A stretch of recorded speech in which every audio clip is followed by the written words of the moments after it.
कर्तव्य क्या होता है,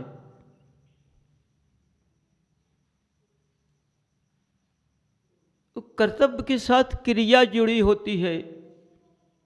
जब मनुष्य की क्रिया सही नहीं है तो मनुष्य रास्ते से नहीं चल पाता है। रास्ता बदल जाता है। जब क्रिया सही होती है रास्ता भी सही हो जाता है।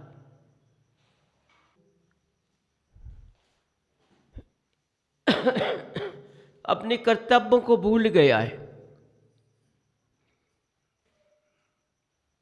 अपनी क्रिया को भूल गया है, अपने गृहस्थ जीवन के व्यवहार को भूल गया है।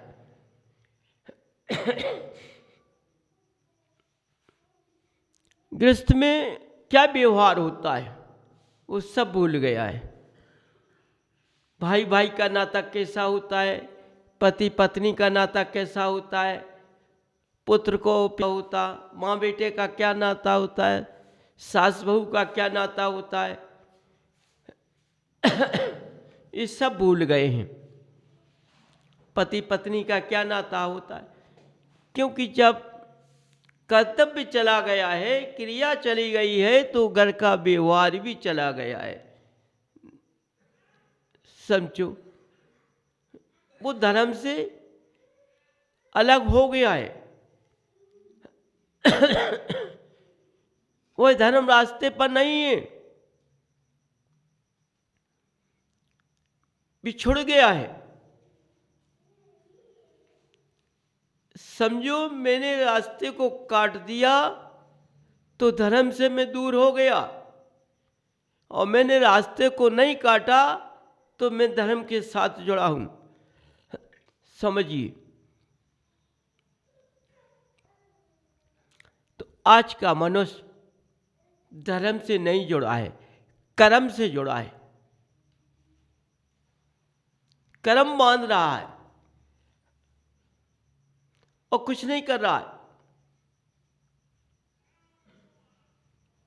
जब कर्म बनते हैं, कर्म उदय में आते हैं, तो मनुष्य को भोगना पड़ता है।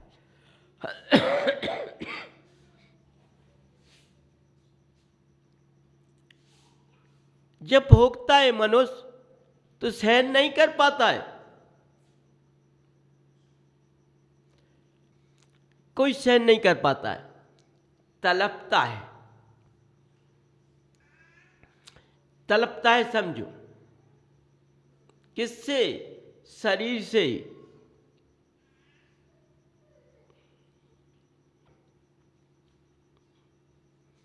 समझो, जब मनुष्य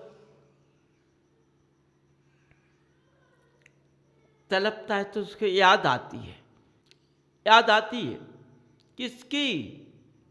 अपने पीड़ा की भोगने की। भगवान से विनय करता है। और जब भाई पीड़ा की विनय सुनी नहीं जाती है, क्योंकि वो रास्ते से गिर गया है, तो देखो, गृहस्थ के जीवो अपने गृहस्थ जीवन अवस्था में अपने व्यवहार के नाते को, अपने धर्म के नाते को, धर्म के रास्ते को देखना चाहिए। देखो, जिनालय जाते हैं वहाँ किसकी शुद्धि होती है? जिनालय में शुद्धि भाव की होती है। हमें अपने भाव परिणाम अच्छे रखना चाहिए। जिनालय में भाव परिणामों को गलत नहीं रखना चाहिए। और गृहस्थ के जीवन में, गृहस्थ अवस्था में क्या रखना चाहिए? विनय की भावना। यदि मेरे गृह की भावना है, विनय की भावना है, तो हमारे व्यवहार में फर्क नहीं पड़ पाएगा। देखो, गृहस्थ जीवन में विनय की भावना को रखना है। उस जिनालय में आकर के पवित्रता की भावना का विनय रखना है। यदि तुम्हारे अंदर पवित्रता है तो तुम्हारी भावना अच्छी होती है। तुम किसी के प्रति भावना को गलत नहीं रखोगे। तुम्हारी भावना पवित्र होगी। देखो, विनय यहाँ भी है और विनय वहाँ भी है, दोनों जगह विनय है। तुम्हारे पास में विनय है तो भगवान से तुम कर्मण प्रार्थना कर सकते हो। उनकी शरण में विनय से झुककर अपने हर आपत्ति को सुना सकते हो। यदि विनय नहीं है तो अभी तुम्हारी भावना पवित्र नहीं है। तुम जिनालय में जरूर हो, लेकिन तुम्हारे मन के अंदर की पवित्रता बाहर चली गई है, जिनालय में नहीं है। बंधुओं, समझो, मेरा जीवन कैसे निकलेगा जब तुम्हारा जीवन जिनालय में सही रास्ते पर नहीं है, तो तुम्हारा जीवन गृहस्थ के अंदर भी सही नहीं होगा। जहाँ धर्म होता है तो गृहस्थ के अंदर भी धर्म होता है, तो जिनालय में भी धर्म होता है, उस मनुष्य के अंदर धर्म होता है। देखो, ये दिखाने वाला जिनालय है, ये दिखाने वाला जिनालय है, लेकिन मन के अंदर का जिनालय दिख नहीं सकता है किसी को। तो मन के अंदर का जिनालय तैयार करो, मन के मंदिर को तैयार करो कि हमारे मन के अंदर खोटी भावना ना जाए, क्रोधाभास मेरे अंदर ना रहे। हमारा कर्तव्य या हमारी क्रिया किसके साथ कैसी रखना है। यदि तुमने इस व्यवहार को देखा, इस रास्ते पर चला, तो तुम्हारा जिनालय भी सही है और गृहस्थ भी सही है। समझिए, आज क्या है, मनुष्य जिनालय भी आता है तो कैसा आता है, स्वयं देखो, स्वयं झांक का अपने को देखो, किसी को नहीं देखना है, अपने को देखो। क्या तुम्हारे अंदर विनय है, या तुम्हारे अंदर नम्रता है, या तुम्हारे अंदर भाव अच्छे हैं। यदि ये तुम्हारे अंदर हैं तो तुम्हारे भाव किसी को चुभ नहीं सकते हैं, तुम्हारे नेत्र गलत रास्ते पर नहीं भाग सकते हैं।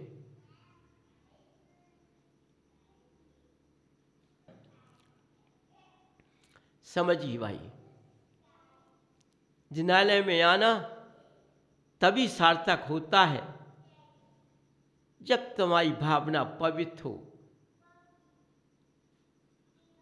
सही हो, और जिनालय की बात गृहस्थ जीवन में भी सही हो तो ठीक है।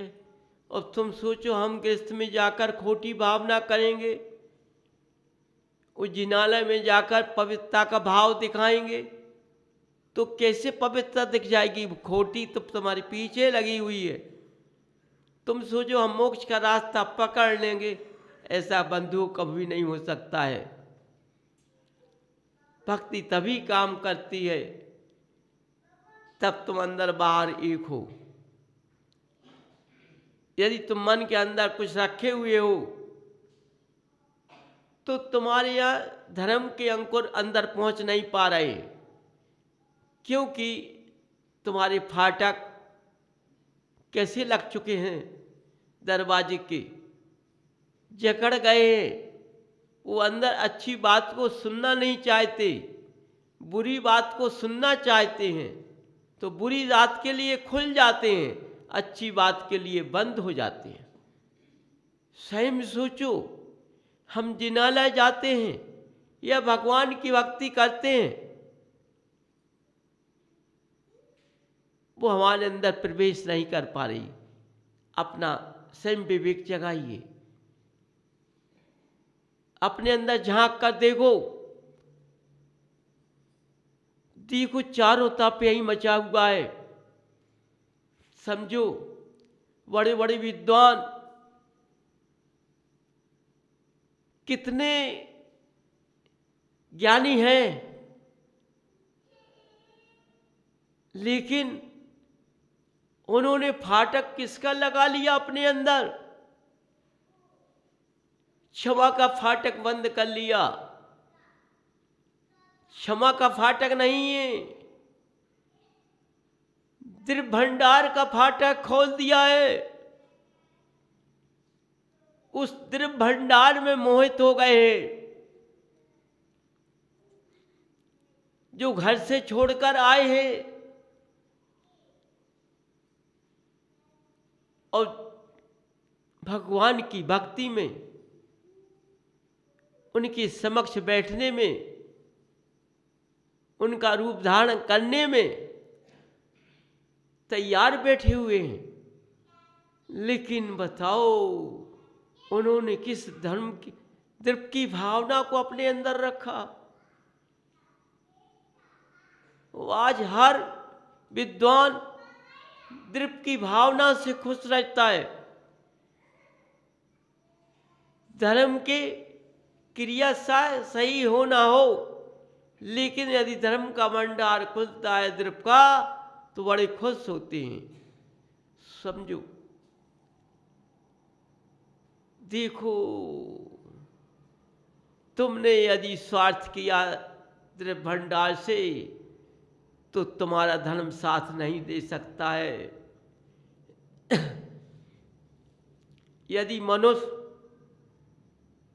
स्वार्थी तपस्या करता है, स्वार्थी भक्ति करता है कि हमारा इस मनुष्य से स्वार्थ बन जाए, हम भगवान की भक्ति करते हैं, तो वह भक्ति काम नहीं करती है, उससे स्वार्थ नहीं बन पाएगा। तुम क्या कहोगे? हमने भगवान से बहुत विनय लगाई, लेकिन मेरा स्वार्थ से नहीं बन पाया। अरे, ये भगवान की भक्ति तुम्हें कमजोर बना देगी, क्योंकि तुम स्वार्थ की भक्ति करते हो। तो स्वार्थ की भक्ति कमजोर है, क्योंकि उसके सहारे कर रहे हो, तो भक्ति काम नहीं करेगी। इसलिए तुम फेल हो जाते हो, गिर जाते हो। तो बंधुओं, कभी भी स्वार्थ की भक्ति नहीं करना चाहिए।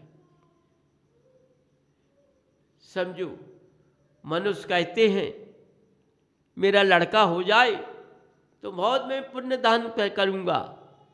यदि उसने पहले से सोचा तो उसका काम निष्फल हो जाता है, उदास होकर चला जाता है। क्योंकि वो भगवान को लालच दिखाता है। देखो, भगवान ने सारे खजाने छोड़ दिए, मोह माया छोड़ दी, ईर्ष्या जलन छोड़ दिया। इनके पास में कुछ नहीं है। एक रूप इनका है, चाहे वो दुश्मन हो, चाहे व्यभिचारी हो, चाहे राक्षस हो, चाहे तपस्वी हो, उनका एक नेत्र और एक रूप ये बराबर का आशीर्वाद देंगे। इसलिए इनकी आरती होती है। यदि इनका एक रूप ना हो तो आरती नहीं होती। समझो बंधुओं, ये भी समझ लेना। तभी जब इनका नेत्र का पल उठता है, तो चाहे वहाँ दुश्मन हो और चाहे भक्त का जीव बैठा हो, आशीर्वाद सबको बराबर मिलेगा। देखो,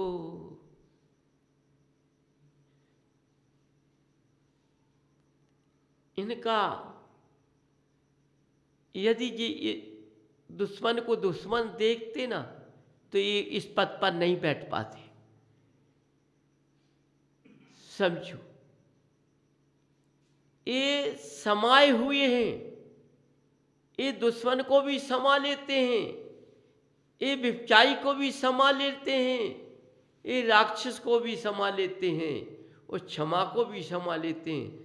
ये सबको अपने समान देख लेते हैं, ये सबको आशीर्वाद बराबर दे देते हैं।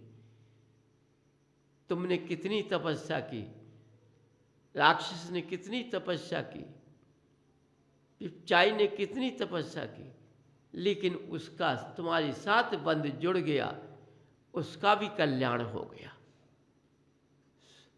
बंधुओं, इस समय देखने को नहीं मिलता है। समय एकाएक आ जाता है। समय देखने को नहीं गए कि कब समय अच्छा लिखा है। समझो, कब समय अच्छा लिखा है और अच्छे गुण पैदा हो जाते हैं। अच्छा, हमारा भाग उदय अच्छा था, इसलिए हमका आशीर्वाद मिल गया। उसी वक्त चाहे विपचारी हो, चाहे राक्षस हो, चाहे दुश्मन हो, सारे समाप्त हो जाते हैं, सारे भाव बदल जाते हैं, सारे भाव करना के बन जाते हैं। देखो, वो मनुष्य उठकर भगवान के पास पहुंच जाता है और तुम जिस लालच से तपस्या कर रहे तुम उसके पास नहीं पहुंच पाते हो। बंधुओं, समझो, अपना स्वयं